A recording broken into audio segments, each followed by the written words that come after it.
Double bond ও H R, তাহলে এখানে positive charge আছে, ঠিক আছে।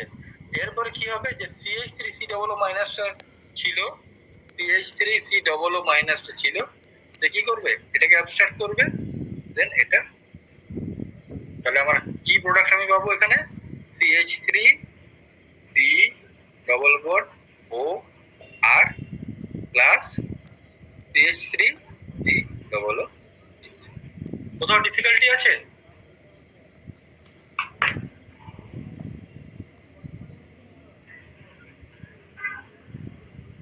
বিটা কি লেখা রয়েছে ওটা? কোনটা? বি বলে লেখা রয়েছে। ও বিটা, আচ্ছা বিটা এখানে মানে জাস্ট দেখিয়েছে কি কি কমপ্লেক্স তৈরি হচ্ছে, এই বিটাকে এটাকে বলছে, ঠিক আছে, আর সিটাকে বলছে এটা, ঠিক আছে, এটা ভুলে যাও, এটা জানার দরকার নেই, ঠিক আছে। এগুলো যখন আমি পড়াচ্ছি তখন তো বিভিন্ন জায়গা থেকে আমি কালেক্ট করছি ম্যাটেরিয়াল গুলো, এগুলো সবটাই ইম্পর্টেন্ট নয় তোমাদের জানার জন্য, ঠিক আছে। এবার সবটা আমি কেটে কেটে বাদ দিতে পারবো না, আমার কাজ হলো মানে তোমাদের যেটা ইম্পর্টেন্ট পার্ট সেটাকে বুঝিয়ে দাও, ঠিক আছে।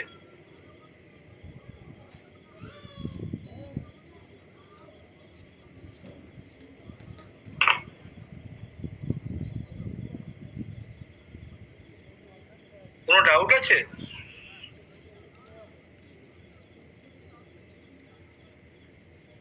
আবার এইখানেও এই জিনিসটা, এই এটার দরকার নেই কিছু, এটার দরকার নেই কিছু, ঠিক আছে।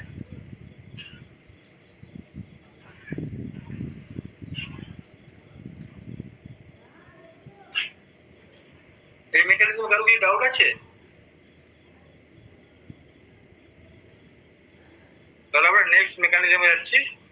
নেক্সট এক্সাম্পল অফ নিউক্লিওফিলিক ক্যাটালিসিস, সেটা হলো iodide ion in SN2 reaction, ঠিক আছে। আমরা নেক্সট দিন SN1 SN2 পড়বো, ঠিক আছে, ঘাবড়াবে না। SN2 একটা সাবস্টিটিউশন রিঅ্যাকশন, ধরে নাও এই সাবস্ট্রেটটা সাবস্টিটিউশন রিঅ্যাকশন হচ্ছে, এর নাম কি, বেনজাইল ব্রোমাইড। বেনজাইল ব্রোমাইডের সাবস্টিটিউশন রিঅ্যাকশন হচ্ছে ইউজিং, এখানে নিউক্লিওফিল কি, ট্রাইফিনাইল ফসফেট। এখন বেনজাইল ব্রোমাইডের সাবস্টিটিউশন রিঅ্যাকশন হচ্ছে ট্রাইফিনাইল ফসফেট দিয়ে, প্রোডাক্ট আমার কি তৈরি হবে, CpH3 ফসফোনিয়াম একটা আয়ন তৈরি হবে, CpH3C, এখানে Br মাইনাস, এটা আমার প্রোডাক্ট। এখন যখন আমি এই রিঅ্যাকশনটা করছি, শুধুমাত্র নিউক্লিওফাইল দিয়ে জাইলে হলো এটা সলভেন্ট, সলভেন্ট, আর যে রিপ্লেস করছি, রিপ্লেস করা তোমরা জানো, রিপ্লেস মানে কি, বয়েল করা, হ্যাঁ। যদি করিস তখন এই রিঅ্যাকশনটা নিচ্ছে অনেকগুলো দিন লাগছে এই রিঅ্যাকশনটা কমপ্লিট হওয়ার জন্য, কিন্তু এই রিঅ্যাকশনটা যখন আমি ক্যাটালাইটিক অ্যামাউন্ট অফ লিথিয়াম আয়োডাইডের প্রেজেন্সে করছি, তখন দেখছি কয়েক ঘন্টার মধ্যেই আমার রিঅ্যাকশনটা কমপ্লিট হয়ে যাচ্ছে। তার মানে ফর শিওর যে লিথিয়াম আয়োডাইড এখানে একটা কোনো রোল প্লে করছে, আর তারপরে কি আমি দেখি লিথিয়াম আয়োডাইডটাকে আমাকে ক্যাটালাইটিক অ্যামাউন্ট দিতে হচ্ছে। তার মানে কি, এখানে লিথিয়াম আয়োডাইড একটা ক্যাটালিস্টের কাজ করছে, যে রিঅ্যাকশনটাকে ফাস্ট করছে। পরবর্তীকালে যখন এই রিঅ্যাকশনটার মেকানিজম স্টাডি করা হলো, তখন দেখা গেল কি করছে, আয়োডাইড এখানে লিথিয়াম আয়োডাইডটা ভেঙে কি তৈরি করছে, লিথিয়াম প্লাস আর আয়োডিন মাইনাস, আই মাইনাস, ঠিক আছে। লিথিয়াম আয়োডাইড একটা আয়নিক সল্ট তৈরি করছে, lithium plus plus I minus. এখন আমি জানি না তোমরা এগুলো ফার্স্ট সেমিস্টারে পড়েছো কিনা, good nucleophile and bad nucleophile, good leaving group and bad leaving group, এগুলো পড়েছো তোমরা? হ্যাঁ স্যার। তাহলে আমরা জানি কি, আয়োডিন হলো, আয়োডিন মাইনাস হলো একটা good nucleophile as well as good leaving group, তাই না? তাহলে কি হচ্ছে, আর এদিকে ব্রোমাইড, ব্রোমিন হলো একটা bad leaving group compare to iodide, ঠিক আছে। তাহলে ফার্স্ট স্টেপে কি করছে, যদি ব্রোমিন আর ব্রোমাইড আর আয়োডাইডের মধ্যে কম্পেয়ার করছে, তাহলে কি হচ্ছে, iodine is a, iodide is a good nucleophile. তাহলে গুড নিউক্লিওফাইল হলে কি হচ্ছে, যে ব্রোমিনটাকে দেখো রিঅ্যাকশন মেকানিজমটা এখানে দেওয়া আছে। আয়োডিন কি হচ্ছে, আই মাইনাস করছে প্রথমে রিঅ্যাকশন করে একটা ফার্স্ট SN2 রিঅ্যাকশনে ব্রোমিনটা বেরিয়ে যাচ্ছে, দেন আমার একটা আয়োডিন কমপ্লেক্স আয়োডাইড তৈরি, বেঞ্জাইল আয়োডাইড তৈরি হচ্ছে। এবার আয়োডিন কি is also a good leaving group. তার ফলে কি হচ্ছে, যখন PPH3 অ্যাটাক করছে খুব সহজেই আয়োডাইড বেরিয়ে যাচ্ছে। ঠিক আছে, এবার আয়োডাইড যে বেরিয়ে যাচ্ছে তাহলে কি হলো, এটা আবার রিঅ্যাকশনে টেক পার্ট করতে পারছে, আবার সাবস্ট্রেটের সঙ্গে নিউক্লিওফিলিক সাবস্টিটিউশন করতে পারছে। তাহলে কি হচ্ছে, ওভারঅল রিঅ্যাকশনটা ফাস্ট হচ্ছে এবং আমার প্রোডাক্টটা জলদি পাচ্ছে। তাহলে কি হচ্ছে, initially iodine as a nucleophile attack করছে, অ্যাটাক করে একটা টেম্পোরারি কমপ্লেক্স তৈরি করছে, তাই না? এই যে আই মাইনাস অ্যাটাক করছে, এখানে নিউক্লিওফিলিক অ্যাটাক করছে, দেন এখানে ব্রোমিন বেরিয়ে যাচ্ছে। তার ফলে এটা কি তৈরি হচ্ছে, এটা ইন্টারমিডিয়েট একটা আমার মলিকুল তৈরি হচ্ছে, মলিকুল। এবার যেহেতু I minus is also good leaving group, তার জন্য কি হচ্ছে PPH3C PPH3P PPH3 কি করছে, এখানে খুব ভালো অ্যাটাক করতে পারছে এবং আমার প্রোডাক্টটা ফাস্ট তৈরি হচ্ছে। This is also an example of nucleophilic catalysis. ঠিক আছে,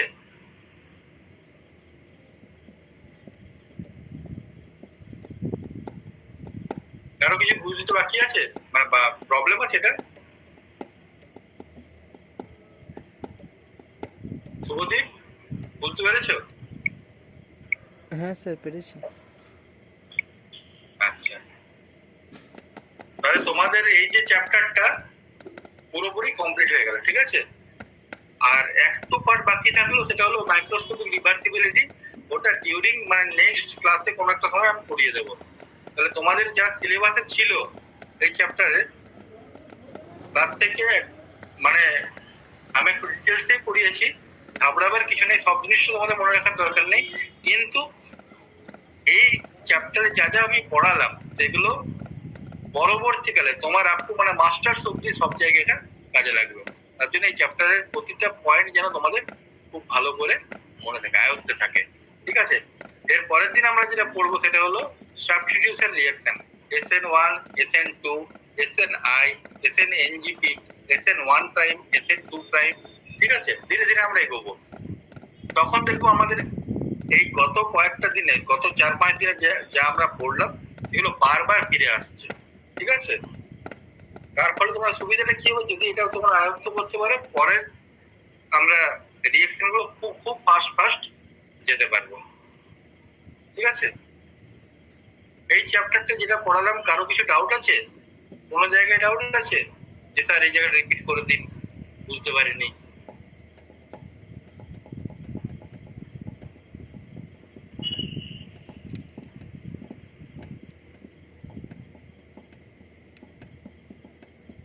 মোনালিসা,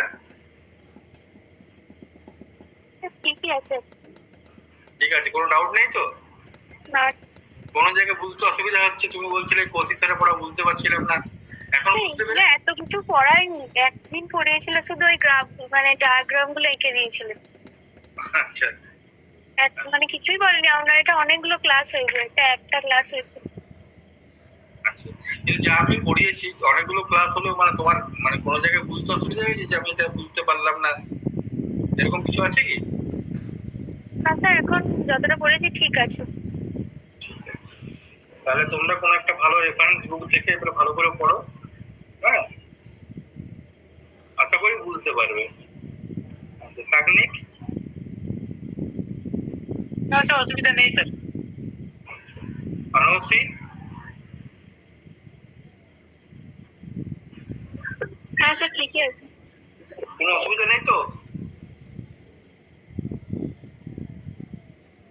আচ্ছা, নাজমি, তুমি তো প্রতিবারই বলো সব ঠিক আছে স্যার, সব বুঝতে পারছি, সত্যিকার বুঝতে পারছো তো বাবা?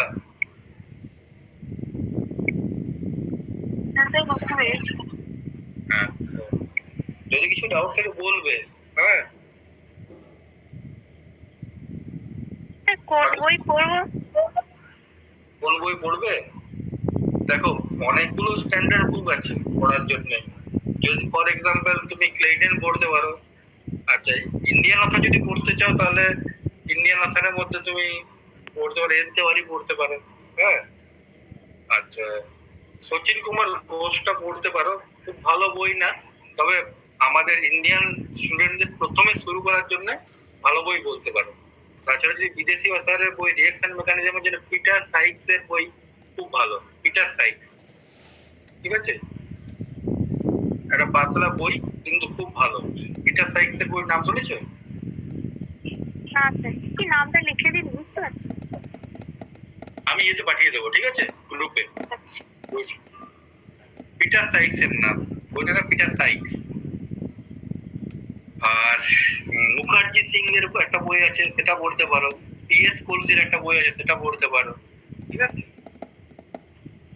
এনথিওরিটি স্যার দেখেছি, এত ডিটেলস দেওয়া নেই। হ্যাঁ, এনথিওরি সব ডিটেলস দেওয়া থাকতো, তাহলে আমার কাছে পড়ছে কেন বলো তো? হ্যাঁ, এনথিওরি তো আর তোর সঙ্গে ইন্টারাকশন করতে পারছো না তুমি ডিরেক্টলি। ডিরেক্ট ইন্টারাকশনের একটা আলাদা অ্যাডভান্টেজ আছে। হয়তো এনথিওরি যেগুলো সবই লেখা আছে, কিন্তু মানে প্রতিটা পয়েন্টে যদি তুমি না বুঝিয়ে দাও, তখন আবার হয়তো কোনো একটা কোথা থেকে চলে এলো, ঠিক আছে। ঠিক আছে, তাহলে আজকে এখানেই থাক। নেক্সট দিন থেকে আমরা সাবস্টিটিউশন রিঅ্যাকশন শুরু করবো। এবার সাবস্টিটিউশন রিঅ্যাকশনের দেখবে কিছু কিছু এক্সাম্পল থাকবে যেখানে আমার স্টিরিও কেমিস্ট্রিও আছে, ঠিক আছে, থ্রিও এরিথ্রিও। তো তখন আমরা হয়তো পার্ট পার্টে কিছুটা স্টিরিও কেমিস্ট্রিও পড়ে নেব। হ্যাঁ,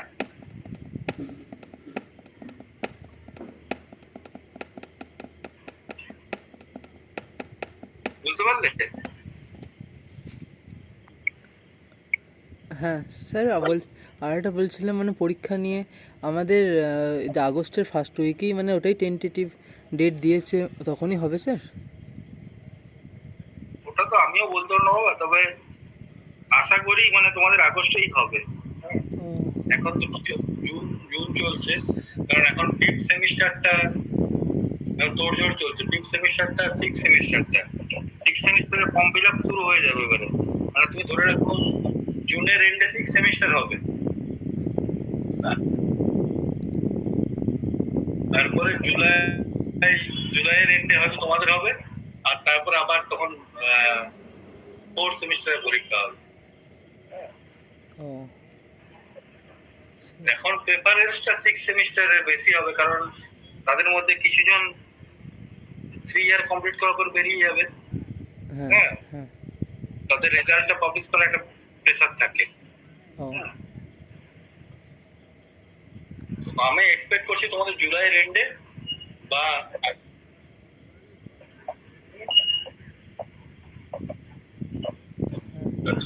তোমাদের এই এক মধ্যে অনেকটা এগোলো,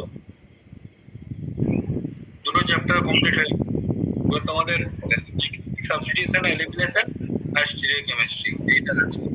হোপফুলি তোমাদের পরীক্ষার আগে আমি শেষ করতে পারবো, ঠিক আছে। ঠিক আছে, তাহলে এখানে স্টপ করছি নাকি? হ্যাঁ স্যার। ভালো করে পড়ো তোমরা সবাই। যদি কিছু ডাউট থাকে নেক্সট ক্লাসে বলো। হ্যাঁ।